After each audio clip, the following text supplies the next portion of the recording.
नमस्कार विद्यार्थियों, हम पढ़ रहे हैं रीजनल ज्योग्राफी और रीजनल ज्योग्राफी के अंतर्गत आज हम पढ़ेंगे मध्य गंगा का मैदान। जयनारायण व्यास विश्वविद्यालय जोधपुर की बीए प्रथम वर्ष की 5वीं यूनिट के अंतर्गत ये आपके टॉपिक है middle Ganga plain. Ganga plain जो है उसके अंतर्गत आपका upper Ganga plain, middle Ganga का प्लेन और एक है लोअर गंगा प्लेन, जिसके अंतर्गत सबसे बीच वाला जो भाग है जिसे मध्य गंगा मैदान कहा जाता है।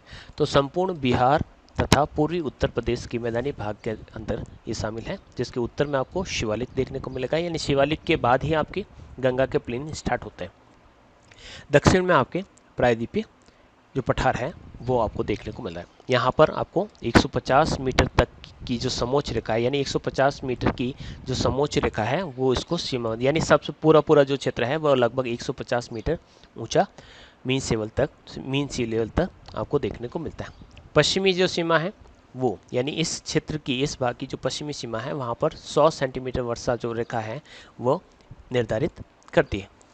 100 सेंटीमीटर पश्चिमी सीमा का अर्थ होता है कि यही जो भाग है यहाँ पर आपको 100 सेंटीमीटर तक बारिश देखने को मिलती है। अलग अलग विद्वानों ने अलग अलग प्रकार के मत इस पर दिए हैं। इस मैदान की बात करें तो संपूर्ण बिहार के 37 जिले और उत्तर प्रदेश के 17 जिले इस क्षेत्र के अंतर्गत शामिल है। ये पूरा का पूरा मैप है और इस मैप के माध्यम से आप देखेंगे कि ये पूरा का पूरा जो क्षेत्र है काफ़ी बड़ा क्षेत्र है और लगभग यहाँ पर 54 जिले हैं और इन 54 जिलों के अंतर्गत पूरा मध्य गंगा का मैदान फैला हुआ है। इस मध्य गंगा के मैदान के अंतर्गत आपके पश्चिमी चंपारण, पूर्वी चंपारण, सीतामढ़ी, मधुबनी, ये पूरे के पूरे जो क्षेत्र हैं काफ़ी लंबे हो जाएंगे। नालंदा, पटना, ये सारे के सारे, मुंगेर, गोरखपुर, कुशीनगर, मऊ, चंदौली, मिर्ज़ापुर, ये सारे के सारे, इलाहाबाद, नालंदा, पटना, ये सारे के सारे मुख्य रूप से वैशाली जो जिले इसके अंदर शामिल है, या फिर इसे जहाँ पर जनपद कहा जाता है। तो इस मैदान का कुल जो क्षेत्रफल है लगभग 1,54,382 वर्ग किलोमीटर है। पूर्व से पश्चिम इसकी लंबाई, यानी यहाँ से यहाँ तक ऐसी लंबाई जो है वो 600 किलोमीटर तक है और उत्तर से दक्षिण तक इसकी जो चौड़ाई है वह 320 किलोमीटर पाई जाती है। लगभग आयताकार आपको देखने को मिलता है, देखिएगा लगभग आयत के समान ही नज़र आता है। बढ़ते हैं आगे।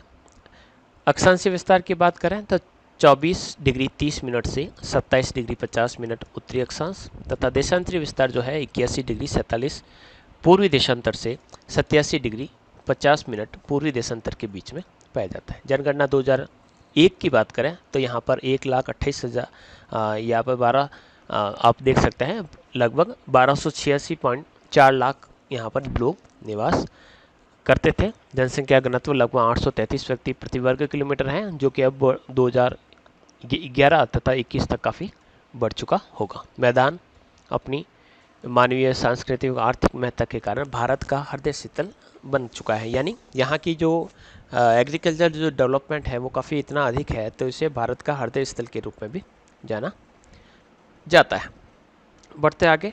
सीमाओं के निर्धारण के बारे में काफ़ी विवाद हैं, तो इससे मैं थोड़ा सा आगे ले लेता हूं और इसे आप पीडीएफ में पढ़ लीजिएगा। बढ़ते हैं इसकी धरातलीय दशाओं की बात।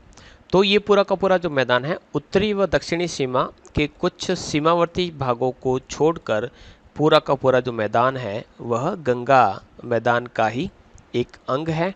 उत्तर में शिवालिक है, यानी सबसे पहले जैसे कि आप महान हिमालय, फिर मध्य हिमालय, फिर शिवालिक के बाद नदियाँ सारी मैदानों में प्रवेश करती हैं और शिवालिक के बाद जो डिपॉजिट स्टार्ट होता है जिसके अंदर आपका भापर है, तराई है, खादर है, बांगड़ है, तो ये पूरा का पूरा जो क्षेत्र है उसमें शामिल किया जाता है। तो पूरा का पूरा एक समरूपी मैदान है। खादर भूमि यहाँ पर देखने को मिलती है। खादर यानी हर साल बाद बाढ़ का पानी यहाँ पर पहुँच जाता है। लोलैंड्स के अंतर्गत आता है। एलुवियल सॉइल्स के यहाँ पर जमाव देखने को मिलता है और मिट्टी के अंतर्गत आपको कंकड़ नहीं मिलते। कंकड़ आपको भाबर के अंतर्गत मिलते हैं, यहाँ पर मिट्टी कंकड़ नहीं देखने को मिलते हैं। मीन सी लेवल से लगभग 100 मीटर से भी कम ऊंचा क्षेत्र है, इसी कारण लोलैंड है, इसी कारण हर साल बाढ़ का पानी यहाँ पर जमा हो जाता है। यहाँ पर ऊंचाई की बात करें तो लगभग 130 मीटर तक आपको ऊंचाई देखने को मिलती है। पूर्वी सीमा पर कोसी का मैदान है। कोसी जिसे बिहार का शोक कहा जाता है, सौर ऑफ दी बिहार स्टेट। उसकी ऊंचाई यहाँ पर देखे हैं मीन सी लेवल से मैदान की लगभग 30 मीटर तक देखने को मिलती है। कोसी नदी के आसपास का जो क्षेत्र है तो वहाँ पर आपको ऊंचाई जो है 75 मीटर के आसपास देखने को, यानी यहाँ पर कहा गया है कि ये पूरा का पूरा जो क्षेत्र है वह लोलैंड्स के अंतर्गत आता है, खादर भूमि पे यानी खड्डे वाली भूमि के अंतर्गत पूरा का पूरा क्षेत्र आता है। इस मैदान का जो दक्षिणी ढाल है वह इस मैदान का जो ढाल है वह उत्तरी भाग में उत्तर पश्चिम की ओर और पश्चिम में दक्षिण पूर्व की ओर फैला हुआ है। तो इस प्रकार से यहाँ पर पूरा का पूरा जो क्षेत्र है अत्यधिक ढाल पर, और यहाँ पर एलुवियल सॉइल्स जो है काफ़ी ज़्यादा मात्रा में पाई जाती है। लगभग हम धरातल से लगभग 1 किलोमीटर से लगाकर 1.5 किलोमीटर तक की गहराई तक अगर खोदें तो वहाँ पर आपको एलुवियल सॉइल्स पाई जाती है, यानी काफ़ी ज़्यादा फर्टिलिटी पावर वाली यहाँ पर मिट्टी पाई जाती है। तो काफ़ी गहराई तक यहाँ पर आपको ये मिट्टी लगभग 3 किलोमीटर तक की गहराई तक आपको ये मिट्टियाँ देखने को मिलती है। गहराई की बात करें तो हिमालय की और इसकी गहराई 8000 से 1000 मीटर तक यानी 10 किलोमीटर तक की गहराई तक आपको देखने को मिलती है। अगर गहराई की बात करें तो हिमालय की तरफ से काफ़ी गहरा है, और जैसे जैसे हम दक्षिणी भारत की तरफ जाते हैं तो वहाँ पर ये गहराई है कम देखने को मिलती है। तो इस प्रकार से यहाँ की जो गहराई है यानी काफ़ी ज़्यादा सॉइल की लेयर यहाँ पर देखने को मिलती है।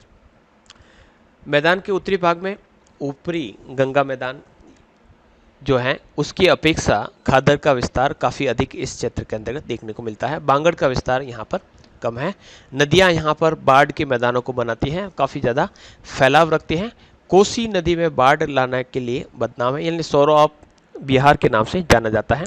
कहा जाता है कि यहाँ पर 24 घंटे में पानी का जो लेवल है वो लगभग 8 मीटर को हम इस प्रकार से देख सकते हैं कि लगभग 25-30 फीट तक ऊंचा चढ़ जाता है। इसी कारण यहाँ पर बाढ़ जाता है। तो अपने साथ भारी मात्रा में मिट्टी बहाकर पहाड़ों से लेकर आती है और प्रवाह मार्ग में लाकर तल पर जमा कर लेती है, जिससे ये काफ़ी गहरा नहीं होता है, यानी खड्डा ना बनकर वहाँ पर मिट्टियों का जमा होता रहता है। और वर्षा का जो जल है इधर उधर न बहकर यहाँ से निकलता रहता है। तो इस प्रकार से यहाँ की जो नदियाँ हैं वह अपना मार्ग बदलती रहती है। तो यहाँ कर जो इस प्रकार से जो नदियां हैं वो धीरे धीरे पीछे की तरफ जा रही हैं, और इस प्रकार से बूढ़ी नदियां यहाँ पर यानी काफ़ी पुरानी नदियां यहाँ पर बनी दिखाई देती हैं। इसी कारण यहाँ पर बूढ़ी गंगा वगैरह नदियां जो हैं देखने को मिलता है। ड्रेनेज सिस्टम की बात करें तो यहाँ पर वृक्षाकार यानी डेंड्रिक पैटर्न का अर्थ होता है यहाँ पर नदियाँ जो हैं वृक्ष के समान इस प्रकार से एक पैटर्न तैयार करती है। तो ये जो पैटर्न होता है यहाँ पर देखने को मिलती है। नदियाँ एक दूसरे से विकट मोड़ बनाती हुई मिलती है, यानी नदियाँ एक दूसरे से इस प्रकार से मिलती रहती हैं। इस क्षेत्र की मुख्य जो नदी है वो गंगा है, जिसमें बाकी जितनी अन्य जो नदियाँ हैं वो आकर मिलती हैं।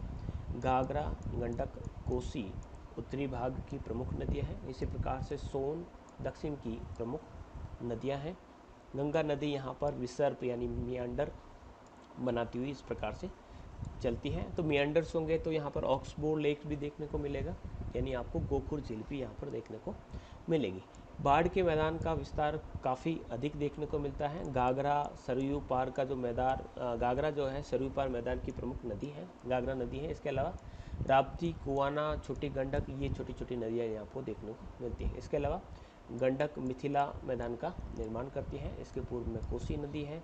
तो इस प्रकार से काफ़ी छोटी और बड़ी नदियाँ मिलकर इस मैदान का निर्माण करता है। मैदान के दक्षिणी भाग की अपेक्षा जो उत्तरी मैदान है, यानी उत्तरी मैदान में बाढ़ का प्रकोप काफ़ी अधिक देखने को मिलता है, यानी जो फ्लड हैजार्ड्स है वो आपको उत्तरी मैदान में ज़्यादा देखने को मिलते हैं। नदियों के बीच में की जो भूमि होती है, यानी जिसे दियारा भूमि कहा जाता है, ये एक प्रकार से द्वार टाइप का चित्र है। दो नदियों के बीच का जो चित्र है वो आपको देखने को मिलता है। इसके अलावा यहाँ पर अर्धचापीय झीलें भी देखने को मिलती है। अर्धचापीय का अर्थ होता है इस प्रकार से छोटी छोटी जो झीलें हैं वो आपको देखने को मिलती हैं। दलदल भूमि को सुखाकर यहाँ पर कृषि के अंतर्गत लाया गया है।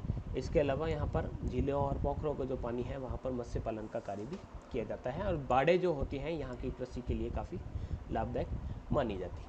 इस क्षेत्र की जलवायु की बात करते हैं तो इस मैदान में शुष्क अपर गंगा मैदान, पूर्व में अति आर्द्र निम्न गंगा मैदान के मध्य स्थित होने के कारण जो बीच का जो भाग है वह मध्यवर्ती दशाएं रखता है, यानी वहाँ पर दोनों प्रकार की शुष्क और आर्द्र दोनों प्रकार की दशाएं देखने को मिलती हैं। इस प्रकार से यहाँ पर उपोष्ण जलवायु देखी जाती है, फिर भी मानसूनी हवाओं का प्रभाव यहाँ पर देखने को मिलता है। इस कारण यहाँ की जो मानवीय जो आर्थिक जो परिस्थितियाँ हैं वो काफ़ी भिन्न देखने को मिलती है। 90% जो बारिश इस क्षेत्र में होती है वह मानसूनी हवाओं से प्राप्त होती है। और बारिश की बात करें तो जून से अक्टूबर के बीच में यहाँ पर बारिश होती है। मार्च अप्रैल के बीच में यहाँ पर नार्वेस्टर पश्चिम बंगाल में चलने वाले जो तूफान हैं उन्हें नार्वेस्टर कहा जाता है, उससे भी यहाँ पर बारिश होती है। लगभग 15 सेंटीमीटर बारिश यहाँ पर प्राप्त हो जाती है। मैदानों में वर्षा का भाग जो है ऊपरी गंगा मैदान की तरह ही हिमालय से गंगा की ओर जाने पर करता है, यानी जैसे जैसे हम हिमालय से गंगा की तरफ जाते हैं वर्षा की जो मात्रा है वो आपको घटती हुई देखने को मिलती है। पूर्वी भाग में यहाँ पर वर्षा का औसत लगभग 170 सेंटीमीटर यानी काफ़ी अधिक देखने को मिलता है, लेकिन जैसे जैसे हम पश्चिम की तरफ जाते हैं वर्षा की मात्रा कम होने लगती है, यानी समुद्र से यहाँ पर आप देख सकते हैं कि दूरी बढ़ती जाती है। मैदानी भाग जो है कई बार वर्षा के अभाव में अकालग्रस्त भी हो जाते हैं। तो अक्टूबर माह में यहाँ पर काफ़ी जल्दी यानी कभी कभी लौट कर मानसून वापस यहाँ से गायब हो जाता है, यानी अक्टूबर में यहाँ से मानसून गायब हो जाता है। इसी प्रकार से जो खरीफ की जो फसलें हैं उस पर यहाँ पर खरीफ की फसलें यानी जो मौसम सब बारिश के मौसम में जो उगाई जाने वाली जो फसलें होती हैं उन्हें खरीफ जो वर्तमान समय में उगाई जा रही हैं तो उस पर विपरीत प्रभाव पड़ता है, तथा साथ साथ में रबी की फसल होती है वो भी प्रभावित करती है। सर्दियों की बात करें तो तापमान दक्षिण से उत्तर की ओर जाते हैं, तो उत्तर की ओर जाने पर तापमान कम होता है। जनवरी का तापमान न्यूनतम 13 डिग्री और अधिकतम आपको 25 डिग्री सेंटीग्रेड देखने को मिलता है। काफ़ी ठंडी हवाएं चलती हैं, इस कारण तापमान काफ़ी ज़्यादा गिर जाता है। 40 डिग्री सेंटीग्रेड तक भी आपको तापमान देखने को मिल सकता है। वाराणसी पटना जो नगर है वो शीत लहर को यहाँ पर अनुभव करता है। तराई जो क्षेत्र होता है भाबर के बाद तराई खादर बांगर, तो वही जो तराई क्षेत्र है तो वहाँ तापमान अपेक्षा काफ़ी नीचे रहता है। तापमान में अधिक गिरावट जो रहती है वह रबी की फसलों विशेष रूप से मटर सरसों और मसूर की जो दाल है उसको नुकसान पहुंचाती है, तथा साथ साथ में यहाँ पर पाला भी देखने को मिलता है। बारिश की बात करें तो ये पूरा का पूरा मध्य गंगा का मैदान। इसके अलावा यहाँ पर नदियों के मध्यवर्ती जो रेतीली भाग है वहाँ पर जो दियास भूमि है उस दियास भूमि यानी दो नदियों के बीच की जो भूमि है उस भूमि पर आपको शीशम, इमली, सरकंडे, सरपंड ये घास की जो है देखने को मिलते हैं। चंपारण जो क्षेत्र है वहाँ पर 3 प्रकार के देखने को मिलते हैं। शिवालिक के शाल, आर्द्र गंगा के शाल और गंगा का आर्द्र जो पतझड़ वन है वो देखने को मिलता है, यानी अलग अलग प्रकार की कैटेगरी यहाँ पर वनों की कर दी गई। बढ़ते हैं आगे, कृषि की बात करते हैं तो कृषि के हिसाब से काफ़ी ज़्यादा महत्वपूर्ण क्षेत्र है। अर्थव्यवस्था अभी भी अर्थ विकसित प्रकार की है, प्रमुख रूप से कृषि पर ये पूरा का पूरा चित्र है। कृषि भूमि का वितरण काफ़ी असमान है, यानी अंतर प्रादेशिक जो असमानता है इस क्षेत्र के अंतर्गत आपको देखने को मिलती है।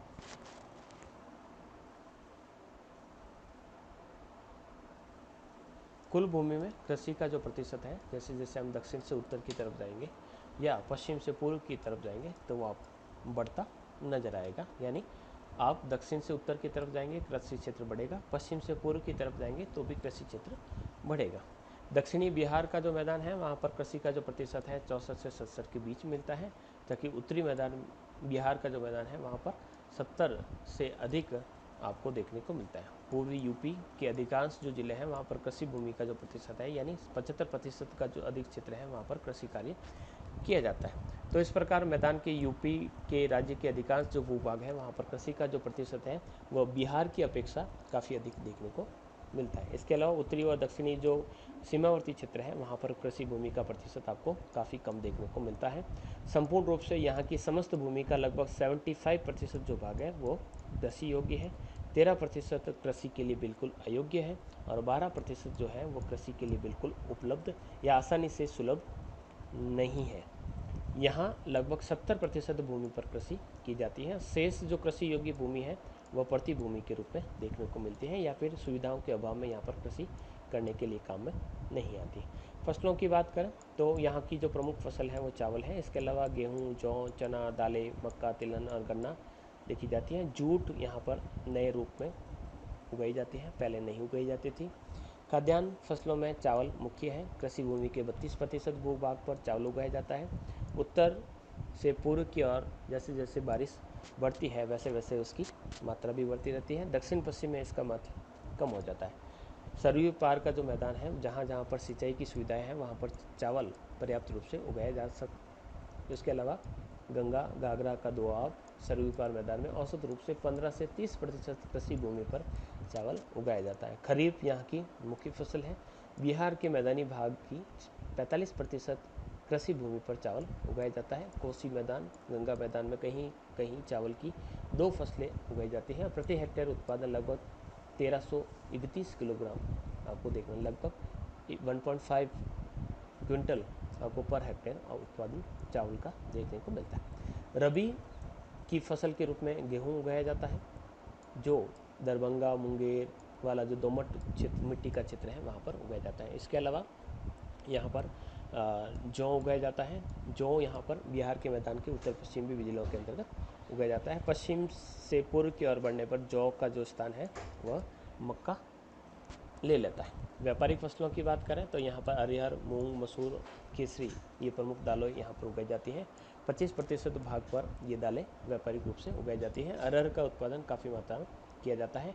जो दोमट मिट्टी है उसमें काफ़ी अधिक यानी रेतीली दोमट मिट्टी है वहाँ पर काफ़ी दालों का उत्पादन किया जा सकता है। पटना मुंगेर बिहार मैदान में यहाँ पर 70% जो भाग है वहाँ पर दालें ही उगाई जाती हैं। इसके अलावा गोरखपुर यूपी के गोरखपुर देवरिया बस्ती वाराणसी आजमगढ़ जो जिले हैं वहाँ पर इन दालों को काफ़ी अधिक महत्व है। इसके अलावा तिलहनों का भी उत्पादन किया जाता है। गन्ना यहाँ की व्यापारिक फसल के रूप में उगाया जाता है, क्योंकि यहाँ पर गन्ने के लिए जितनी भी जो उपयुक्त दशाएँ होती हैं वो सारी की सारी यहाँ पर मिल जाती है। जैसे जैसे हम कह सकते हैं कि दक्षिणी पश्चिमी भागों में बहुत ज़्यादा उगाया जाता है। इसके अलावा जूट की फसल है जो धीरे धीरे यहाँ पर इसका क्षेत्रफल धीरे धीरे बढ़ाया जा रहा है। तो ये पूरा का पूरा जो क्षेत्र है वो आपके मध्य गंगा का मैदान है। तो यहाँ का जो कृषि क्षेत्र है उसको इस प्रकार से 4 से 5 भागों में बांटा जा सकता है। चावल खेत का क्षेत्र यानी चावल और जूट उगाया जाता है, जहाँ पर चावल और खेसरी उगाया जाता है, जहाँ पर चावल और मक्का उगाया जाता है। तो इस प्रकार से इसको अलग अलग भागों में इस प्रकार से फसल प्रदेश के रूप में डिवाइड किया जा सकता है। चावल और दालें, चावल और गन्ना, चावल के साथ चना, चावल के साथ गेहूँ ये उगाया जा सकता है। इरिगेशन की बात करें तो यहाँ पर पूरा का पूरा जो क्षेत्र है तो कृषि सुविधाएं काफ़ी विकसित है, लेकिन वर्षा असमान अपर्याप्त वह मानसून की जो परिवर्तनशीलता है उसके कारण यहाँ जो फसलों की जो अधिक पानी की आवश्यकता है वह यहाँ की सिंचाई की सुविधाओं पर निर्भर रहती है। इसी कारण से यहाँ पर सिंचाई सुविधाओं को जुटाने की आवश्यकता रही और बिहार का जो मैदान है वह कृषि भूमि के 45% और यूपी के कृषि भूमि के लगभग 49% भाग पर यहाँ पर सिंचाई की सुविधाएं उपलब्ध है। सिंचित भूमि का वितरण काफ़ी असमान है। धरातली दशा, फसल की विशेषता, जल संसाधन की उपलब्धता का प्रभाव दिखाई देता है। जिन क्षेत्रों में भारी वर्षा होती है, वर्षा की अनियमितता वहाँ पर कम पाई जाती है। यहाँ पर सिंचाई सुविधाएं अपेक्षातः वहाँ पर कम पाई जाती है, यानी बारिश जहाँ ज़्यादा होती है तो वहाँ पर सिंचाई की आवश्यकता वैसे कम रहती है। उत्तरी बिहार के मैदान की अपेक्षा दक्षिणी बिहार के मैदान में सिंचाई का जो प्रतिशत है वो काफ़ी अधिक देखने को मिलता है। नहरें, कुएँ, नलकूप यहाँ के प्रमुख सिंचाई के साधन है। प्रथम स्थान पर नहरें स्थान रखती है। दक्षिणी बिहार मैदान जो है वहाँ पर नहरें एकमात्र सिंचाई के साधन के रूप में जानी जाती है। कुएं व नलकूप जो पानी के ऊंचे जल स्तर के कारण यहाँ पर अपना स्थान बना रहते हैं। नलकूपों की जो संख्या है यहाँ पर काफ़ी ज़्यादा देखने को मिलती है। औद्योगिक अर्थव्यवस्था की बात करें तो पूरा का पूरा जो क्षेत्र है कृषि निर्भर उद्योग यहाँ पर देखने को मिलते हैं। चीनी उद्योग यहाँ का सबसे महत्वपूर्ण उद्योग है। जो तराई जिले हैं वहाँ पर रेल मार्गों के जंक्शन या उसके किनारे के आसपास के जो क्षेत्र हैं वहाँ पर चीनी के कारखाने पाए जाते हैं। इन्हीं चीनी के कारखानों में अगर बात करें तो बस्ती, गोरखपुर, महाराजगंज, कुशीनगर, मऊ, देवरिया में लगभग 25 चीनी के कारखाने देखने को मिलते हैं। इसी प्रकार से बिहार में लगभग इन कारखानों की संख्या 35 है, जिसके अंतर्गत आपका चंपारण, दरभंगा, मुजफ्फरपुर, गोपालगंज, मधुबनी, ये पूरे शाहबाद, पटना, ये पूरे चीनी के मिले के रूप में जाने जाता है। जूट का उद्योग धीरे धीरे विकसित हो रहा है। गोरखपुर के अंदर इसके 2 कारखाने हैं। इसके अलावा यहाँ पर बृहद और छोटे कुटीर उद्योग दोनों ही प्रकार के उद्योग देखने को मिलते हैं। इसके अलावा छोटे मोटे उद्योगों में जैसे कि वस्त्रों का निर्माण है, रेशमी साड़ियाँ हैं, वाराणसी के अंतर्गत आपके टस रेशम के लिए यहाँ पर विश्वविद्यालय भी बनाया गया है। धान साफ करने के लिए दाल मिलें हैं, तेल निकालने की मशीनें, आटा मिल है, ये छोटे छोटे उद्योग हर क्षेत्र में मिलते हैं, वैसे वैसे यहाँ पर भी देखने को मिलते हैं। खनिज निर्भरता की बात करते हैं तो यहाँ पर 40 वर्षों में काफ़ी ज़्यादा विकास हुआ है। गोरखपुर में यहाँ पर रासायनिक उर्वरक का कारखाना स्थापित किया गया है। इसी प्रकार से बरौनी में रिफाइनरी कारखाना है, जिससे पेट्रो रसायन का जो उद्योग है वो काफ़ी विकसित हुआ है। यहाँ पर पटना आरा में रसायन दवाइयाँ तैयार की जाती है। इसके अलावा डालमी नगर शाहबाद जो सोन नदी के किनारे है, वहाँ पर खनिज और वन कृषि निर्भर जो उद्योग है वो काफ़ी ज़्यादा विकसित है। तो डालमी नगर वगैरह है तो सीमेंट और कागज़ के बड़े बड़े कारखाने यहाँ पर देखने को मिलते हैं। इसके अलावा जो प्लाईवुड है, शक्कर बनाने के कारखाने, वनस्पति घी, एस्बेस्टस की चादरें, रसायन, ये सारे के सारे, या डीजल से चलने वाले रेल के जो इंजन है, साइकिल के कारखाने हैं, वो सारे के सारे देखने को मिलते हैं।